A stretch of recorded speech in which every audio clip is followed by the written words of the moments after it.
I'm Nathan Cole, a crematory operator with 18 years in this line of work, handling the quiet finality of a small Midwestern facility.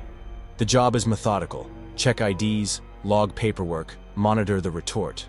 Most cases pass without incident, but some carry a weight that lingers, unexplained. This one, from 2019, still echoes in my mind. We catalog every urn, matching tags to trays. Most are claimed within weeks, some take months, family delays, probate issues. But one, labeled John, no surname, arrived in spring 2018. Middle-aged male, natural causes, county-authorized cremation, no kin, no visitors, just a gray ceramic urn with a brass tag, case number etched, 18-472. It sat on shelf 4C, unclaimed, for over a year. By year 5, it became something else, a question no one could answer. It started with Lisa, a new tech, during a routine inventory. She paused at 4C, frowning. "Is there a leak here?" No plumbing ran under the shelves, HVAC ducts overhead. I checked. No moisture, no cracks, urn sealed with epoxy. She shrugged but looked uneasy. A week later, another tech, Sam, mentioned hearing a drip. Soft, like water on tile, while locking up. The storage room is climate-controlled, bone dry by regulation. I inspected the urn. Intact, no discoloration, no residue. The reports piled up, quiet but persistent. Staff avoided shelving alone near 4C. "It's cold there," one said. Another heard a faint tap, like condensation falling. No one called it haunted. We're practical. But the pattern grew. I started lingering during my Thursday checks, clipboard in hand, listening. For months, nothing. Then, one February morning, lights on, HVAC humming, I heard it. Drip, drip, right at John's urn. Not mechanical, not rhythmic, just 2 soft drops, like thick liquid hitting stone. I froze, waiting. Silence. No leaks, no fractures, no explanation. I reported it to admin, suggesting we prioritize John's urn for county burial. No response, no kin, no caseworker. File closed. I checked the urn again. Sealed, dry, unchanged. Last winter, a temp quit mid-shift, claiming the dripping sounded heavier, not water. He felt watched, alone near 4C. He didn't return. Security cameras showed nothing. No fluid, no movement. Logs confirmed stable conditions. 68 degrees Fahrenheit, no humidity spikes. In this job, you trust the process. Verify, cremate, store. But this urn defies it. No cracks, no tampering, yet it draws attention, like a story unfinished. Is it temperature shifts, microfractures, or something else? The weight of a life left unmarked, no one to claim it? We've discussed sending it to the county lot, where unclaimed remains are buried in batches, but the paperwork stalls. Someone forgets a signature. Someone says, "Next quarter." So it stays, sealed, silent, except when it isn't. I don't chase theories, but that drip, so deliberate, feels like a plea, or a reminder. John's urn, alone on 4C, holds no answers, just a presence that won't fade. If you've got an unexplainable story, share it below. Your tales keep this community alive. Like and subscribe for more eerie accounts, and stay mindful of what lingers in the quiet.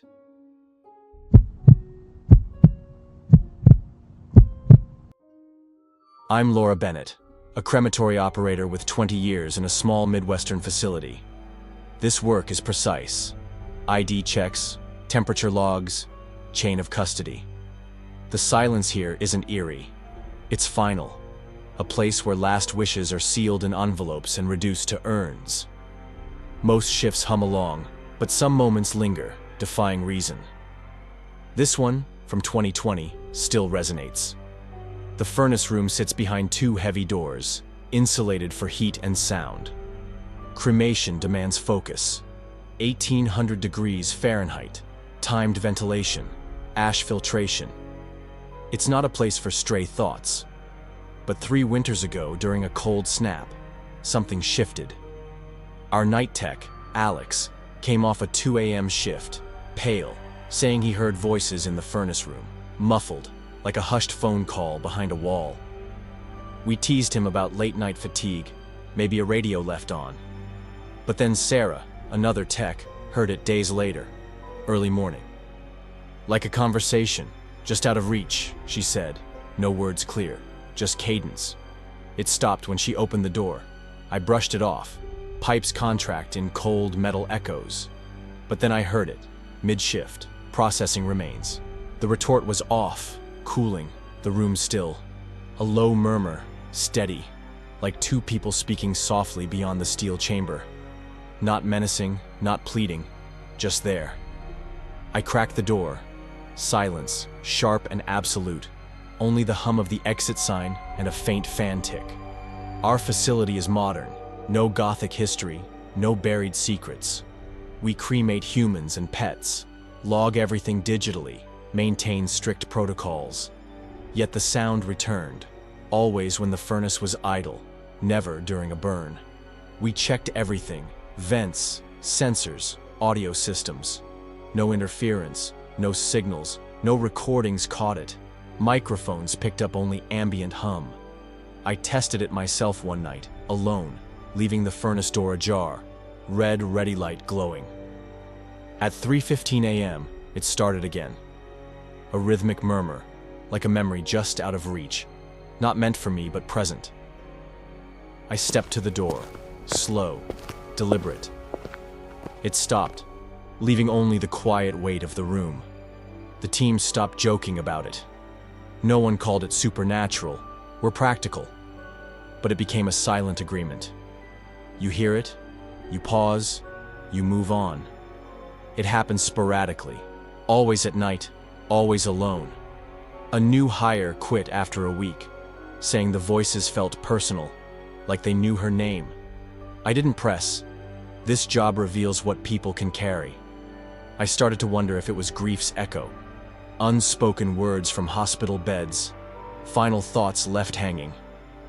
The furnace room holds no answers, just heat and silence.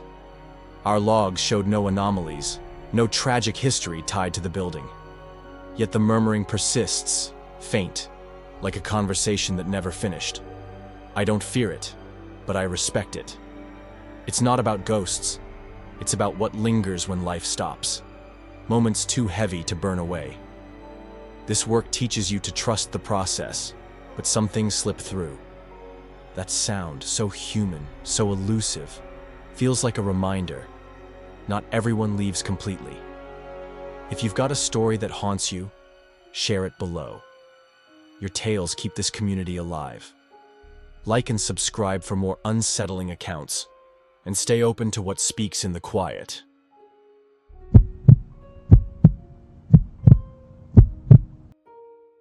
I'm Thomas Reed, a crematory operator with 21 years of experience in a small Midwestern facility. This job is precision. IDs, paperwork, temperature checks. It's not just mechanics. Every case carries a presence, a finality. Most are routine, but some moments defy logic. This one, from 2018, still unsettles me. It was a quiet Wednesday morning, early March, with a light snow dusting the lot. I'd processed 2 cases by 11 a.m., both standard. Then came Ms. Eleanor Tate, 67, retired architect, natural causes, heart failure. Her son signed the papers, no special requests. Her file noted a titanium knee implant, routine for post-cremation recovery. I verified her ID, tagged her, and prepped the retort. Preheated to 1600 degrees Fahrenheit, airflow optimal. The burn began normally. Stable temperature, no flame dropouts. About 40 minutes in, the chamber camera showed odd patches of unburned tissue, not typical for the phase. I adjusted the oxygen mix, expecting it to resolve. It didn't. The process dragged 25 minutes longer than usual. No alarms, just stubborn resistance. I let the cool-down cycle finish, suited up with heat-resistant gloves, and opened the chamber. The tray held what I expected: calcified bone, ash, and the knee implant. But the implant was upright, balanced on a fragment of tibia like a sculpture. In thousands of cremations, implants scatter, knees, hips, rods, tossed by the chamber's turbulence. This one stood firm, not fused, not stuck. I tested it with a gentle puff of air. It didn't waver. No magnets, no adhesive, just impossible balance. I called over my co-worker, Maria, a 12-year veteran. She stared, then muttered, "Did you set that up?" I hadn't. We checked the logs, temperature steady, no errors, no tampering. The camera, low resolution for compliance, showed no interference. We bagged the implant per protocol, but I couldn't shake it. Later, I dug into Tate's file. A single note under preferences. Obsessed with perfect alignment, even in designs. Coincidence? Maybe. That implant's position defied physics. 1800 degrees Fahrenheit, air jets, vibration should have toppled it. I've seen oddities, stuck trays, gas hiccups, but this felt deliberate, like a final act of defiance against chaos. I still paused before closing the chamber on implant cases, half expecting another silent protest. This work teaches you to respect the process, but some moments slip through the cracks of reason. Was it chance or something of Eleanor holding fast? If you've got a story that lingers like this, share it below. Your tales keep this community alive. Like and subscribe for more eerie accounts, and stay attuned to the quiet things that don't explain themselves.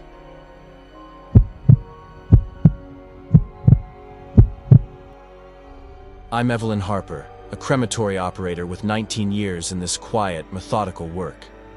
The witness room, where families say their last goodbyes, carries a weight, sterile, final, yet intimate. Most moments there are predictable: tears, silence, or strained humor.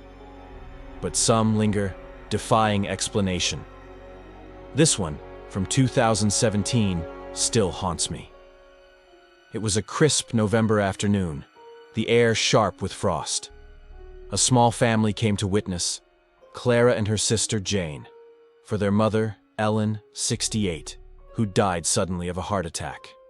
Ellen was a librarian, petite, hands still clutching a worn bookmark when we prepared her. Clara insisted on watching the cremation start, saying her mother feared being alone. We briefed them. No dramatic flames, just a controlled process. They nodded, Clara gripping Jane's arm. In the witness room, Ellen lay in the chamber, hands folded, face serene. I stood in the control booth, readying the ignition. Families get a moment to reflect before we begin. Clara pressed her hand to the glass, whispering something. Then she gasped, sharp and raw, like she'd been struck. Jane steadied her, both staring at the body. Clara's voice cracked. Her hand moved. I stepped out, concerned she might collapse. It twitched, just once, she said, eyes wide, not frantic, but shaken. I checked immediately. Protocol demands it. No pulse, no breath, body cold, rigor long set. Post-mortem muscle twitches happen, but a deliberate hand movement? Unlikely. Ellen's fingers were still crossed, exactly as positioned. I explained it could be light playing on the skin or tissue settling, common optical tricks in the chamber's glare. Clara nodded, but her face said she wasn't convinced. Jane stayed silent, pale. They left before ignition, no final words. I reviewed the security footage later, standard for compliance. The camera, low frame rate, showed no movement, no twitch, no shift. But Clara's reaction was unmistakable, a visceral jolt. She never returned for the urn, sending a courier instead. No calls, no follow-ups. I checked Ellen's file. No special requests, just a note she'd always feared being forgotten. Was it a trick of the mind, or something else? A final gesture? A fleeting farewell? In this job, you respect the process, verify, prep, cremate. But some moments defy the checklist. Clara's certainty, that fleeting hand movement, clings to me. Was it a spark in the nerves, or something deeper, reaching out one last time? I don't speculate, but I wonder what lingers in that room when the lights dim. If this story chilled you, share it below. Got an unexplainable moment? Let's hear it. Your tales keep this community alive. Like and subscribe for more eerie stories, and stay mindful of the quiet spaces.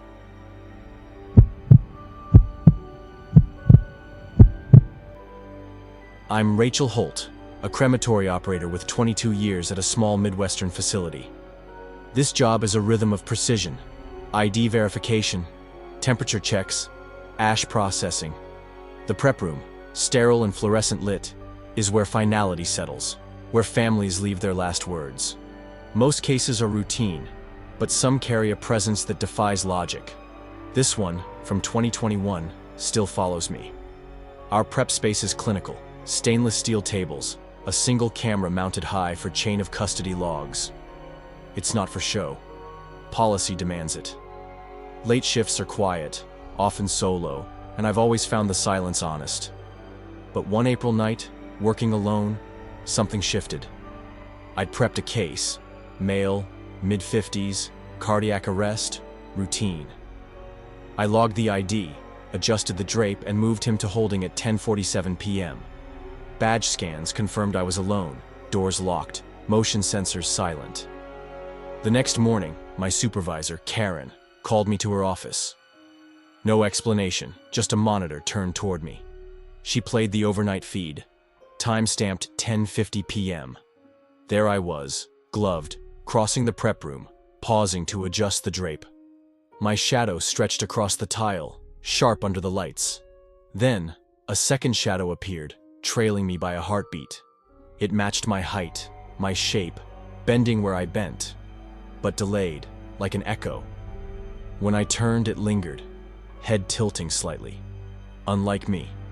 For 6 seconds it held, then vanished, not fading like a light shift, but gone, as if it stepped out of frame. Karen asked if I'd noticed anything. I hadn't. The footage chilled me, not fear, but a quiet wrongness. We checked the logs. No one else entered. No sensors tripped. The camera was tested.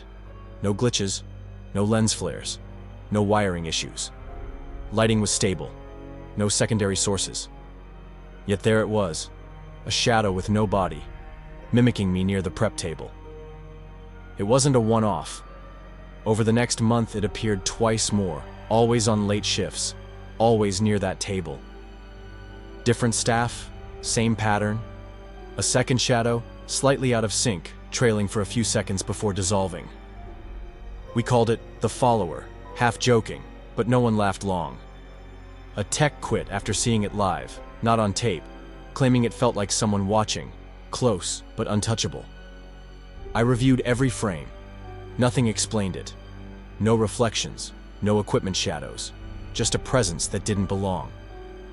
This job teaches you to trust the process, but some things slip through. I've seen misfires, jammed trays, but never this. Is it stress? Grief embedded in the walls? Or something left behind, tied to the table where bodies rest before their final journey? The room holds no answers, just the hum of machinery, and a silence that feels fuller than it should. I still work that shift, walk that stretch, but I move deliberately now, aware of what might follow. If you've got a story that clings like this, share it below. Your tales keep this community alive. Like and subscribe for more eerie accounts, and stay mindful of what moves in the quiet corners.